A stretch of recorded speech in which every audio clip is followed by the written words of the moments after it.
SR દ્વારા છોડવામાં આવતા કેમિકલયુક્ત પાણીથી આજુબાજુના વિસ્તારની ખેતીની જમીનને થતી વ્યાપક નુકસાની। લાલપુર તાલુકાના જાખર ગામના રહેવાસીઓએ કલેક્ટરને એક પત્ર પાઠવી જણાવ્યું છે કે જાખર ગામની સીમમાં ખેતીની જમીન આવેલી છે અને સામેની બાજુએ એસઆર ઓઇલ રિફાઇનરી આવેલ હોય, જે રિફાઇનરીમાંથી નદી નાળા ઉપરાંત જમીનમાં એસઆર રિફાઇનરી દ્વારા પ્રદૂષિત પાણી છોડવામાં અને જમીનમાં ઉતારવામાં આવે છે, જે જમીન મારફત આ વિસ્તારના રહેવાસીઓની ખેતીની જમીનમાં જે કૂવા અને બોરો આવેલા છે તેમાં કેમિકલયુક્ત પાણી આવી ગયું હોવાથી જમીનમાં જે પાક લેવામાં આવે છે તેને વ્યાપક નુકસાની થવા પામેલ છે। વધુમાં જણાવ્યું છે કે ખેતીની ઉપજ પર આ વિસ્તારમાં વસતા પરિવારોના ભરણ પોષણનો આધાર હોય, જેને નુકસાની થવાથી અહીં વસવાટ કરતા પરિવારોને ભૂખમરાની સ્થિતિમાં મુકાવવું પડે તેવી સ્થિતિનું નિર્માણ થવા પામ્યું છે।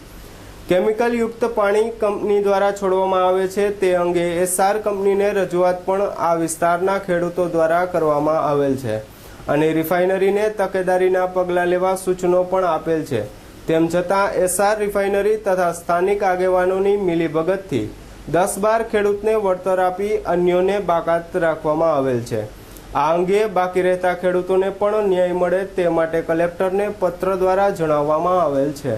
કલેક્ટરને આવેદનપત્ર પાઠવવા લાલપુર તાલુકા કોંગ્રેસના મહામંત્રી વનરાજસિંહ એન જાડેજા અને તાલુકા કોંગ્રેસ લાલપુરના પ્રમુખ મહાવીરસિંહ એમ જાડેજા, જામનગર જિલ્લા કોંગ્રેસ મહામંત્રી બિપેન્દ્રસિંહ જાડેજા સહિત લાલપુર તાલુકાના કાર્યકરો આગેવાનો ઉપસ્થિત રહ્યા હતા।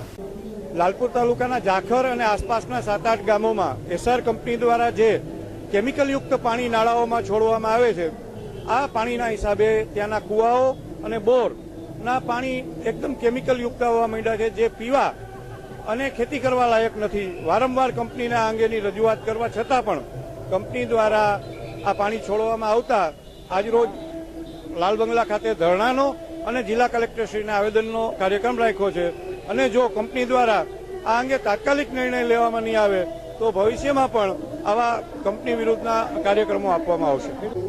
ખેડૂતો દ્વારા વારંવાર આ અંગે કંપનીને રજૂઆત કરવામાં આવી છે કે આ કેમિકલયુક્ત પાણીના હિસાબે એમના જે પાકો છે, ખાસ કરીને મગફળી અને ધાન્ય પાકો, આ પાકોને આ પાણી પાવાથી પાકો બળી જાય છે, ઉતરી જાય છે અને પાક સંપૂર્ણપણે નાશ પામે છે, જેથી કરીને કંપનીને આ અંગે વારંવાર રજૂઆત કરવામાં આવી છતાં પણ કંપની એની અંદર પાણી સ્ટોરેજ કરી અને તળમાં આવું કેમિકલ યુક્ત પાણી ઉતારે છે। આ અંગે કલેક્ટરને આપેલા આવેદનપત્રમાં મેં આની પહેલા પણ રજૂઆત કરી હતી, ગુજરાત પોલ્યુશન બોર્ડને પણ આ અંગે રજૂઆત કરી હતી, એના રિપોર્ટ પણ સબમિટ કર્યા છે, છતાં પણ કંપની આ અંગે કોઈ યોગ્ય નિર્ણય લેતી નથી અને ખેડૂતોને પારાવાર નુકસાન થાય એ રીતે પાણી છોડતી રહે છે। અમારે અત્યારે જે કાંઈ વાવીએ છીએ એનો અડધો મોડ ઉતરી જાય છે। હવે ગદમ છે, ગદમે પણ મારી અડધી ઉતરી ગઈ અને માંડવી વાવી, માંડવીનો આપણે અડધી માંડવી ઉતરી ગઈ પડી, મકાઈ માંડવી અને પાણી જમીનની ઉપર હાવ ખારું ખારું જેવું દેખાય છે ઉપર। બસ પાણી પીએ છે તો પેટમાં ઘુમેડો આવીને આપણે ઝાડા થઈ પડે, એટલું કેમિકલ વાળું પાણી થઈ ગયું। ઢોરું બિચારા ક્યાં જાય, ઢોરું ને તમારે હા રજૂઆત કરેલી અમે 2-3 વાર થઈ ગઈ, રજૂઆત કરી લીધી ને આપણે, રજૂઆત કરી હતી 2-3 વાર। કેન્સલ તો લગભગ ગામમાં 2-3 જણા બિચારા ઓફ થઈ ગયા।